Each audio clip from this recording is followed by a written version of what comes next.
Francisco Cândido Xavier, Nos Domínios da Mediunidade, 8º livro da coleção A Vida no Mundo Espiritual, ditado pelo Espírito André Luiz, capítulo 14, Em Serviço Espiritual. Distanciávamos-nos da instituição quando o marido desencarnado de Dona Celina, cuja presença assinaláramos no decurso da reunião, se aproximou de nós.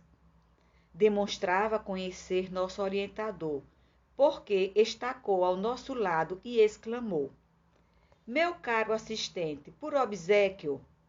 Aulus apresentou-nos o novo amigo. É o nosso irmão Abelardo Martins. Foi o esposo de nossa cooperadora Celina e vem se adaptando aos nossos regimes de ação. Via-se de pronto que Abelardo não era uma entidade de escol. As maneiras e a voz traíam-lhe a condição espiritual de criatura ainda profundamente arraigada aos hábitos terrestres. Meu caro assistente, continuou inquieto, venho rogar-lhe auxílio em favor de Libório. O socorro do grupo melhorou-lhe as disposições, mas agora é a mulher que piorou, perseguindo. Conte conosco, aderiu o orientador de boa vontade. Contudo, é importante que Celina nos ajude. E afagando-lhe os ombros, concluiu: volte à companheira e tão logo se desligue Celina do corpo pela influência do sono, traga em sua companhia, a fim de que possamos seguir todos juntos. Aguardá-los-emos no jardim próximo. O interlocutor afastou-se contente, enquanto penetramos em enorme praça arborizada. Detivemo-nos à espera dos companheiros e, aproveitando os minutos, Aulus se reportou à solicitação recebida. Abelardo interessava-se por Libório dos Santos, o primeiro comunicante daquela noite, que víramos amparado por intermédio de Dona Eugênia. E, alongando explicações, informou-nos que o esposo de Dona Celina vagueara por muito tempo em desespero. Na experiência física, fora um homem temperamental e não se resignara de imediato às imposições da morte. Atrabiliário e voluntarioso, desencarnara muito cedo, em razão dos excessos que eliminaram a força orgânica. Tentou em vão obsidiar a esposa, cujo concurso reclamava qual se lhe fora simples serva. Reconhecendo-se incapaz de vampirizá-la, excursionou, há alguns anos, no domínio das sombras, entre espíritos rebelados e irreverentes, até que as orações da companheira, coadjuvadas pela intercessão de muitos amigos, conseguiram demovê-lo.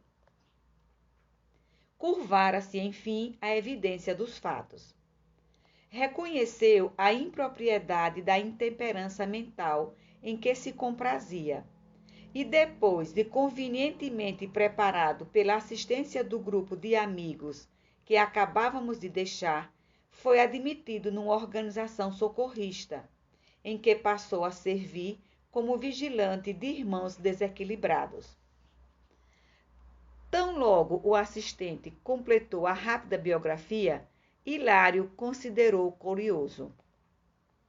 O contato com Abelardo suscita indagações interessantes.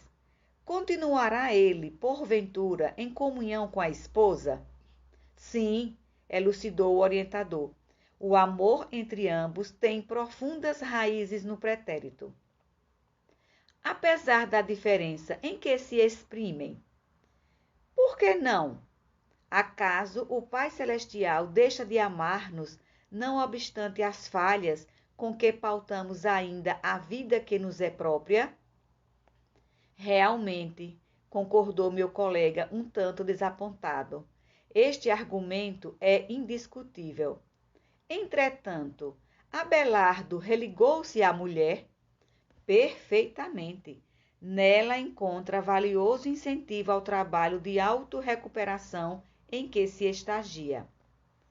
Mas, na posição de espírito desencarnado, chega a partilhar-lhe o templo doméstico, tanto quanto lhe é possível, por haver descido consideravelmente a indisciplina e a perturbação, ainda sofre as consequências desagradáveis do desequilíbrio a que se rendeu.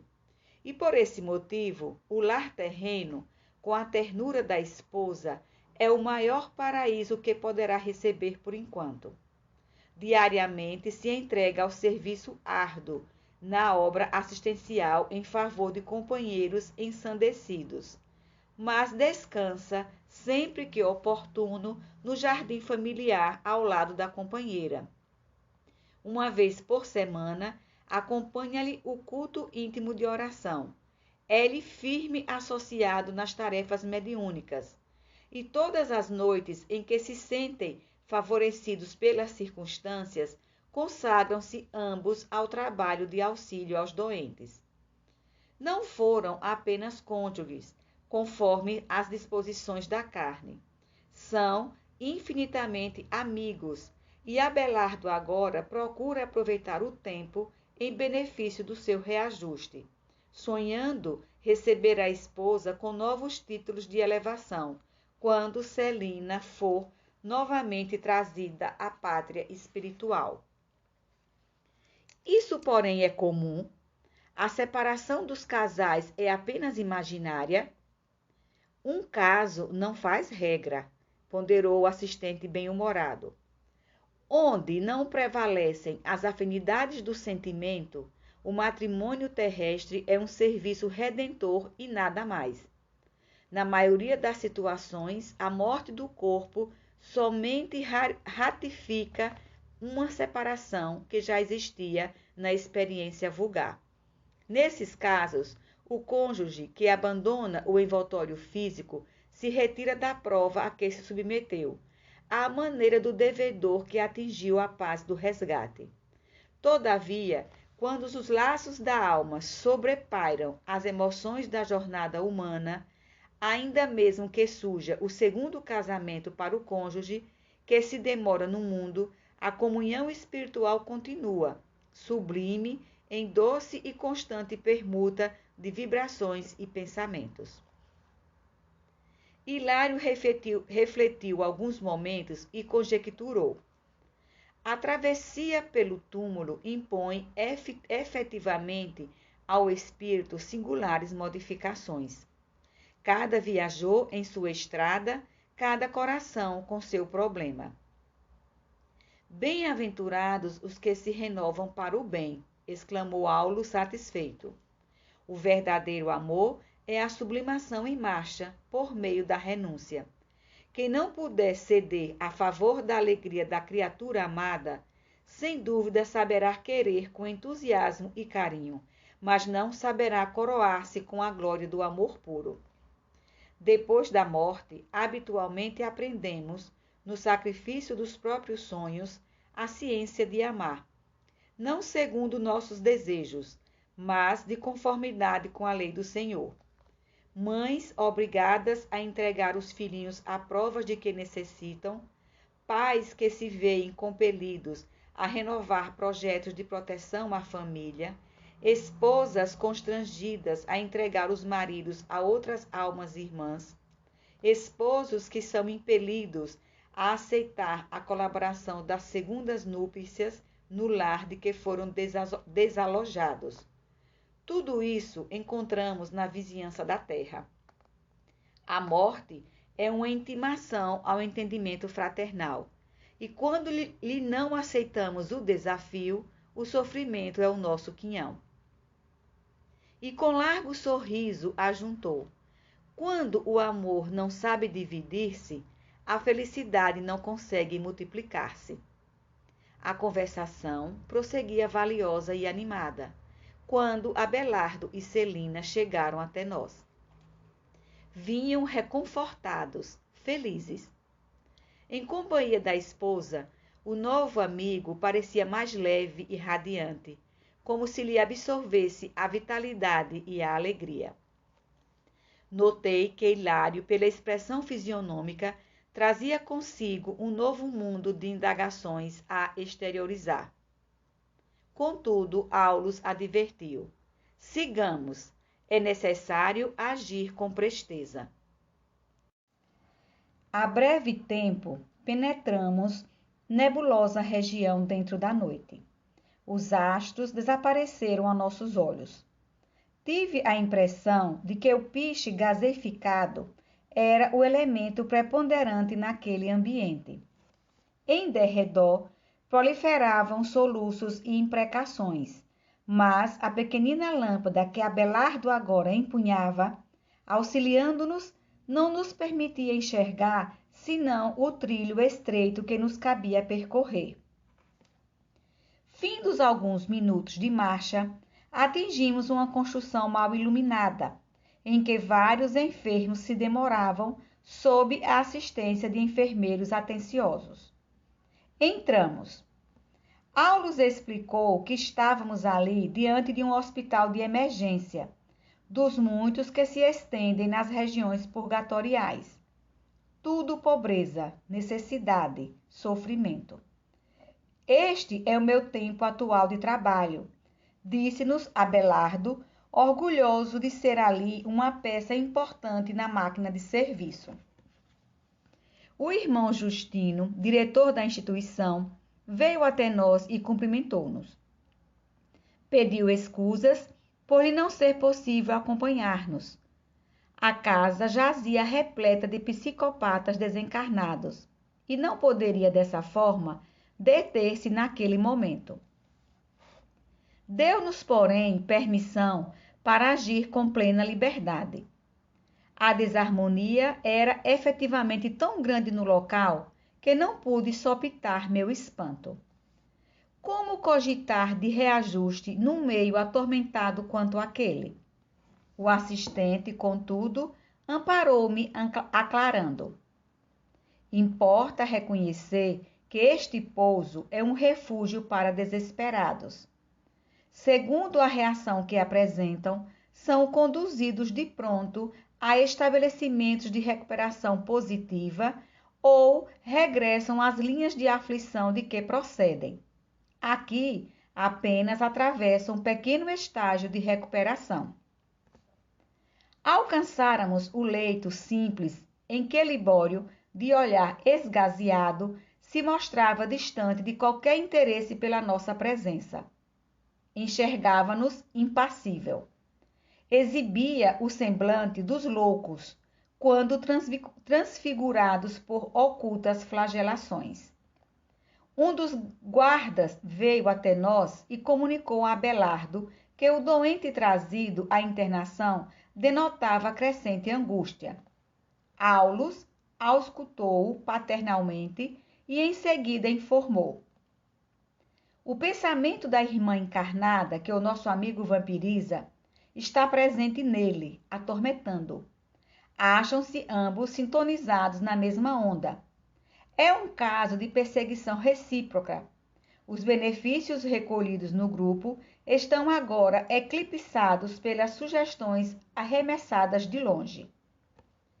Temos então aqui, aleguei, um símile perfeito do que verificamos comumente na Terra, nos setores da mediunidade torturada.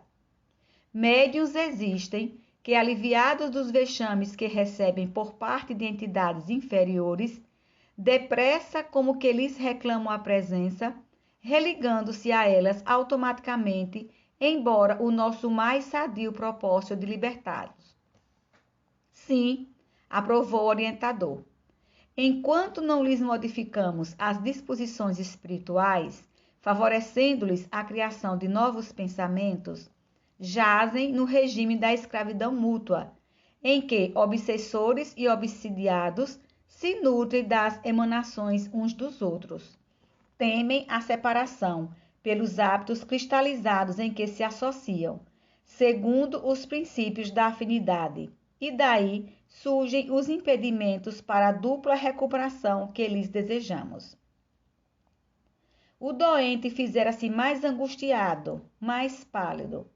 Parecia registrar uma tempestade interior pavorosa e incoercível. Tudo indica a vizinhança da irmã que se lhe apoderou da mente. Nosso companheiro se revela mais dominado, mais aflito. Mal acabara o orientador de formular o seu prognóstico, e a pobre mulher, desligada do corpo físico pela atuação do sono, apareceu à nossa frente reclamando feroz. Libório, Libório, por que te ausentaste? Não me abandones. Regressemos para a nossa casa. Atende, atende. Que vemos? Exclamou Hilário intrigado. Não será esta a criatura que o serviço desta noite pretende isolar das más influências? E porque o orientador respondesse de modo afirmativo, meu colega continuou. Deus de bondade, mas não está ela interessada no reajustamento da própria saúde? Não roga à instituição que frequenta? Isso é o que ela julga querer, explicou Aulus, cuidadoso. Entretanto, no íntimo, alimenta-se com os fluidos enfermiços do companheiro desencarnado e apega-se a ele instintivamente. Milhares de pessoas são assim. Registram doenças de variados matizes e com elas se adaptam para mais segura acomodação com menor esforço. Dizem-se prejudicadas e inquietas. Todavia, quando se lhes subtrai a moléstia de que se fazem portadoras, sentem-se vazias e padecentes, provocando sintomas e impressões com que evocam as enfermidades a se exprimirem, de novo, em diferentes manifestações, auxiliando-as a cultivar a posição de vítimas, na qual se comprazem. Isso acontece na maioria dos fenômenos de obsessão. Encarnados e desencarnados se prendem uns aos outros, sob vigorosa fascinação mútua, até que o centro de vida mental se lhes altere. É por esse motivo que, em muitas ocasiões, as dores maiores são chamadas a funcionar sobre as dores menores, com o objetivo de acordar as almas viciadas nesse gênero de trocas inferiores. A esse tempo, a recém-chegada conseguira abeirar-se mais intimamente de Libório, que passou a demonstrar visível satisfação. Sorria ele agora à maneira de uma criança contente. Identificando, porém, a presença de Dona Celina, a infeliz bradou colérica. Quem é esta mulher? Dize, dize. Nossa abnegada amiga avançou para ela com simplicidade e implorou. Minha irmã, acalme-se. Libório está fatigado, enfermo. Ajudemo-lo a repousar. A interlocutora não lhe suportou o olhar doce e benigno e, longe de reconhecer a prestimosa médio do grupo a que se associara, enseguecida de ciúme, gritou para o enfermo palavras amargas, que não seria lícito reproduzir, e abandonou o recinto em desabalada carreira. Libório mostrou evidente contrariedade. Aulus, contudo, aplicou-lhe passes, restituindo-lhe a calma. Em seguida, o assistente nos disse amorável. Como vemos, a bondade divina é tão grande que até os nossos sentimentos menos dignos são aproveitados em nossa própria defesa. O despeito da visitante, encontrando Celina junto do enfermo, dar-nos-á tréguas valiosas, uma vez que teremos algum tempo para auxiliá-lo nas reflexões necessárias. Quando acordar no corpo carnal pela manhã, nossa pobre amiga lembrar-se-á vagamente de haver sonhado com Libório ao lado de uma companheira, pintando um quadro de impressões a seu bel prazer, porquanto cada mente vê nos outros aquilo que traz em si mesma. Abelardo estava satisfeito. Acariciava o doente, antevendo-lhe as melhoras. Hilário, semi-espantado, considerou. O que me assombra é reconhecer o serviço incessante por toda a parte, na vigília e no sono, na vida e na morte. Respondeu Aulo sorrindo. Sim, a inércia é simplesmente ilusão, e a preguiça é fuga que a lei pune com as aflições da retaguarda.